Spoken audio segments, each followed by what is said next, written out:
So it's kind of hard for a history hunter to stop hunting history even when he's on vacation. But I'm here in Keystone, South Dakota, and supposedly the cemetery that I've stopped at has a view of Mount Rushmore. Now, I probably have to go way up top of the hills here to get that view. But I'm here because I found out that there was a child star from Hollywood who was buried here. If you remember Bobby Buntrock, who was a star on the TV series Hazel with Shirley Booth, he tragically died at the age of 21 in a car crash not far away from here. He's buried here with his family. There is also the husband of Carrie Ingalls of the Ingalls, Laura Ingalls Wilder fame. He's buried here. She's actually buried in DeSmet, South Dakota. There's also a Western folklore figure here that we're also going to find his grave. So join us on this episode of History Hunters.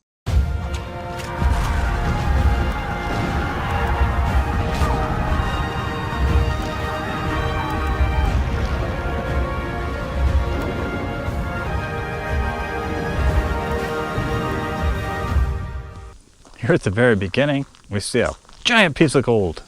Something tells me it's just a bunch of rocks painted gold on some kind of ore cart.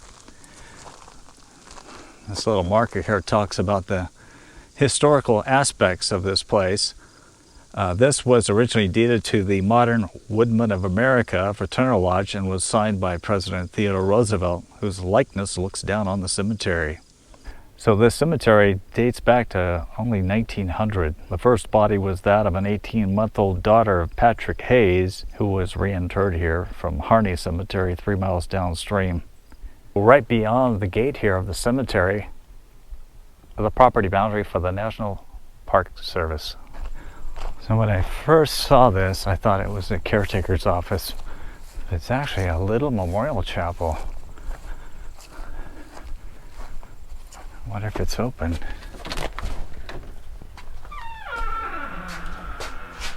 Little memorial chapel, brand new. That's pretty cool. This is a very beautiful and very nice cemetery. That's our rental car right there. And it looks like the graves are pretty much spread out quite a fair part. The first grave that I do want to find is the grave of Bobby Buntrock. Now, he didn't star in a lot of TV shows, but however, after Hazel went off the air, he appeared in The Virginian. I understand the TV series, The Virginian. When you come in, it kind of circles around the flagpole, and off to the right here, underneath this tree, is the grave of Robert W. Buntrock. And as you can see, people have remembered him with rocks here. Let me just take a look here. The Ten Commandments, somebody left that. Some quartz rocks, a penny. But unfortunately, like a lot of child stars, they die young. Bobby Buntrock was born on August 4th, 1952 in Denver, Colorado, to Robert and Maxine Buntrock. He had two sisters, Stella and Deanne. When he was 3, the Buntrocks moved to Whittier, California, where neighbors urged them to get their son into acting. At the age of 7, Bobby soon landed a role for a 1959 episode of the TV show Wagon Train, in a scene alongside Betty Davis and Ward Bond. Other parts came, including for Desilu Playhouse, Mr. Ed, and The Donna Reed Show. In 1961, Buntrock was cast as Harold Sport Baxter on the TV sitcom Hazel, starring Shirley Booth.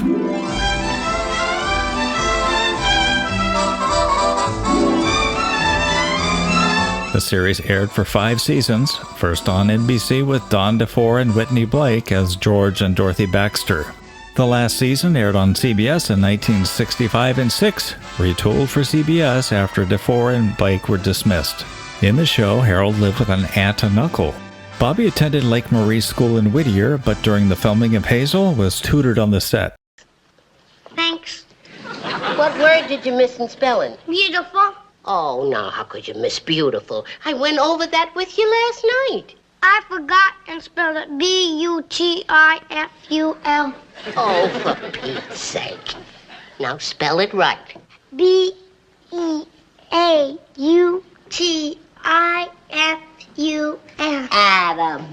boy. After Hazel ended its run, Buntrock appeared in 2 guest spots on the Virginian in 1967, after which he left acting for good.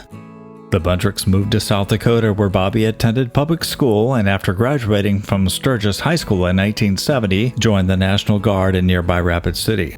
On the evening of April 4th, 1974, Bobby drove to visit a friend and was driving over a bridge that had yet to be repaired from damage sustained in a 1972 flood. Despite a gaping hole between the 2 lanes, which was large enough for someone to drive a full-size car through, the bridge lacked safety barriers and signs to warn drivers. His car plunged into the creek, where he drowned after being unable to free himself due to the sheer force of the water. Shirley Booth was distraught when she heard the news, as she and Buntrock had grown close over the course of the show. Now, I'm going to assume this is his mother, Maxine Buntrock. She lived from 1920 to 1972. She died 2 years before Bobby did. I understand that after his Hollywood career was over, they moved here to Keystone. And I believe this is his father, Robert E. Buntrock, 1915 to 1996. Somebody's remembered him with the American flag. And I don't see any other family members here.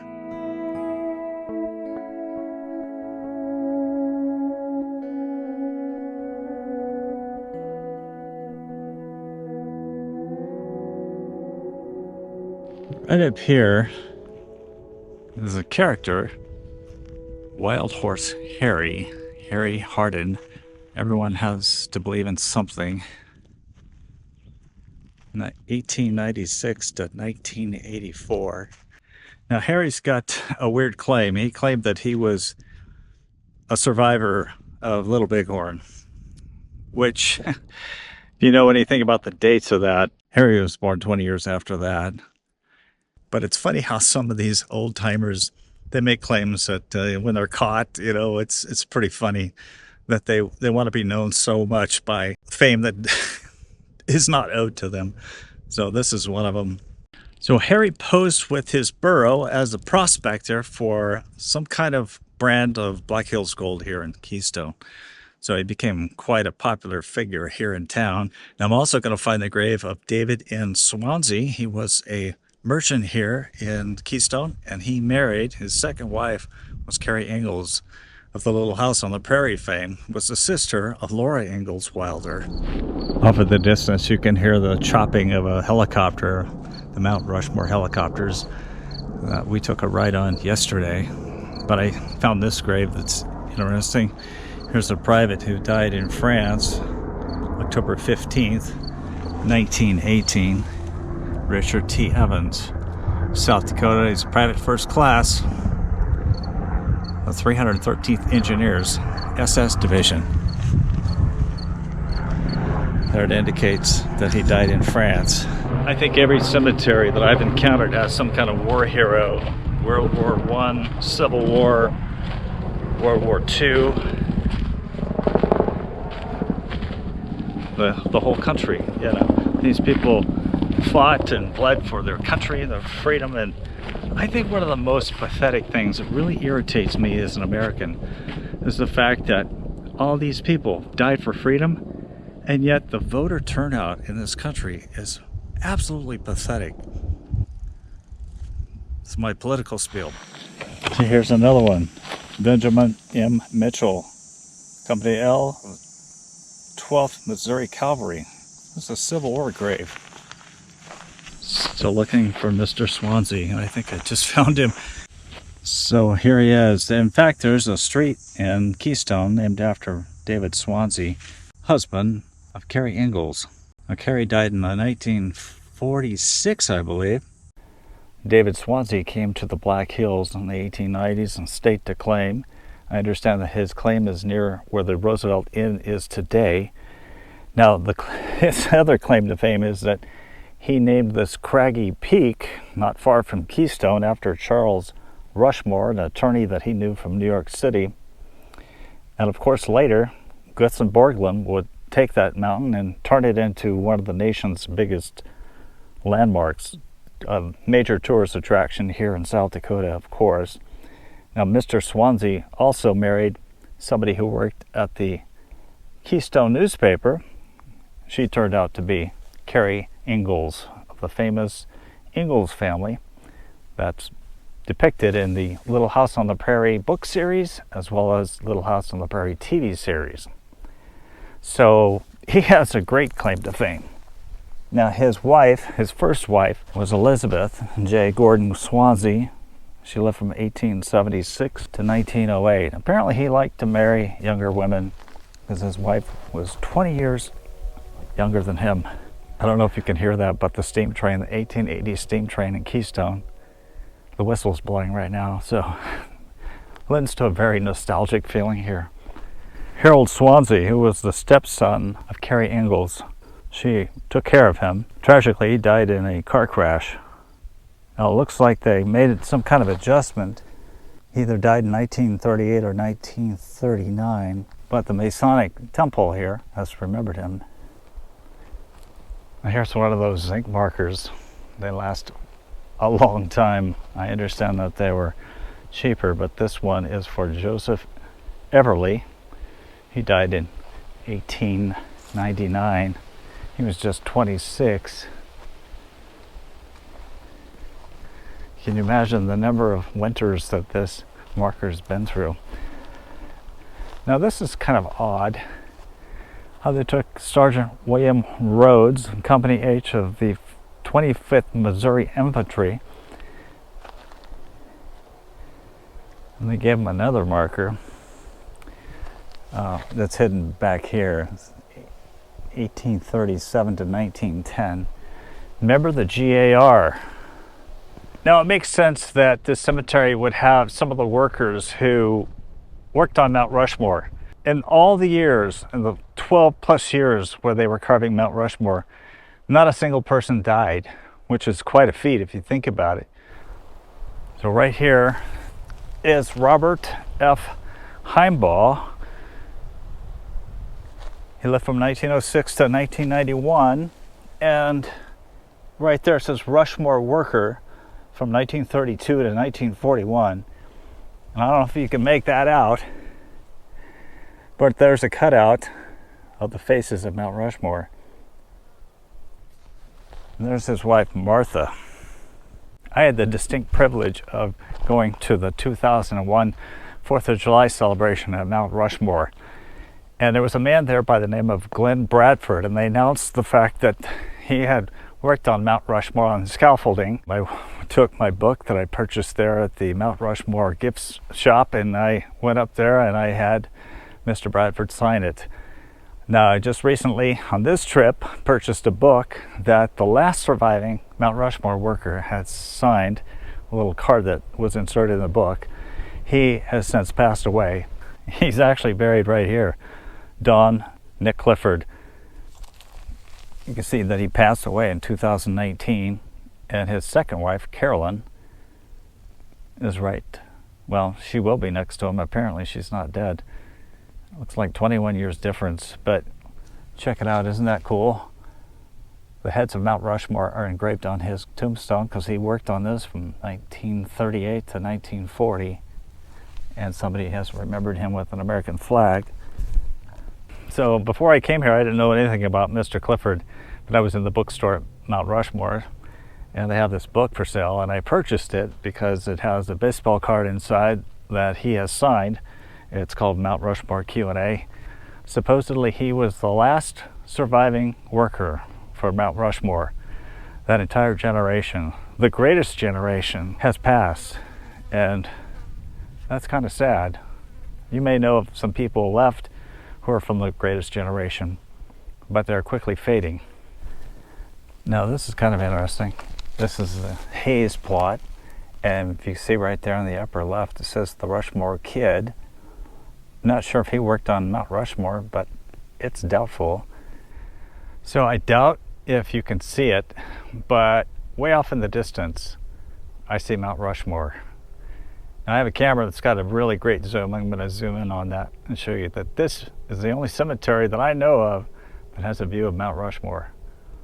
Did you know that there was such a place? some folks have put me down for doing cemetery visits, but I mean, just in this brief visit to the cemetery in Keystone, which I didn't even know about, I found some really interesting people. Once you find somebody's grave, you find an interest in them, you want to know more about them, and in doing so, you learn more about history. So I'm not going to apologize for that. Now, just so happens our visit to Mount Rushmore came in a very hot week, and I understand just as we leave here, it's supposed to start cooling down and possibly even raining, but we'll be back in California. One thing that I noticed too about this area is that the humidity level is pretty high. It's higher than what we're used to. But also, just let you know, back home right now, it's like 110 degrees. So I'll take their 98-degree days. Well, I think that's going to wrap up this visit to the historic Mountain View Cemetery in Keystone, South Dakota. And I want to thank you so much for joining us. I doubt many of you have been here, because typically when you come here to watch Crazy Horse Progress or go to Mount Rushmore or enjoy all the touristy things in Keystone. I don't think very many people come here to look at the graves here in the cemetery. In fact, the whole time that I was here, probably less than an hour, only one car came through here, went up the driveway, and then went through the loop, didn't even get out. But I think he missed a lot of history. Hopefully he'll catch this episode of History Hunters. We would love to hear what you thought about some of the people that we highlighted in this video. And also, if you could give us a thumbs up, we would love that as well. Tell your friends about History Hunters. We are a growing channel, of course, and we have a lot of people who enjoy what we're doing. Thank you so much.